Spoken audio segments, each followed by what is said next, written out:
বিসমিল্লাহির রহমানির রহিম। আজ আমরা আলোচনা করব কবিরা গুনাহ কি।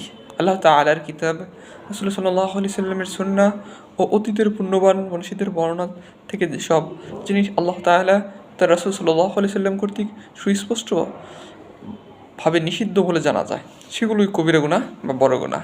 কবিরা ও নিষিদ্ধ বিষয়গুলো থেকে বিরত থাকলে সগীরা বা গুনাহসমূহ ক্ষমা করা হবে বলে আল্লাহ তাআলা কুরআনে নিশ্চয়তা দিয়েছেন। কবিরা শব্দের অর্থ হলো বড়।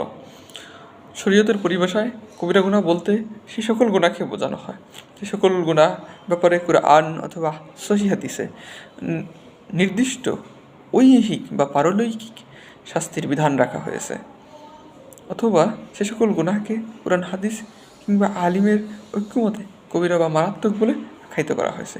কারো কারো মতে কবিরা গুনাহ বলতে সেই সকল গুনাহকে বোঝানো হয় যে সকল গুনাহের ব্যাপারে শাস্তি, ক্রোধ, ঈমান শূন্যতা, মারাত্মক অভিশাপের হুমকি অথবা জাহান্নামের ভীতি প্রদর্শন করা হয়েছে।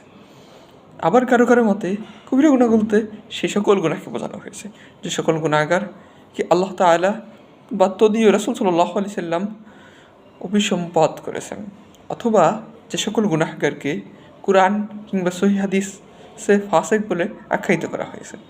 কারো কারো মতে কবিরা গুনাহ বলতে সেই সকল কাজকে বোঝানো হয়েছে যে সকল কাজ হারাম হওয়ার ব্যাপারে আল্লাহ তাআলার পক্ষ থেকে নাজিলকৃত সকল শরীয়ত একমত। আবার কারো কারো মতে কবিরা গুনাহ বলতে সেই সকল কাজকে বোঝানো হয়েছে যে সকল কাজ হারাম হওয়ার ব্যাপারে সুস্পষ্ট বক্তব্য রয়েছে।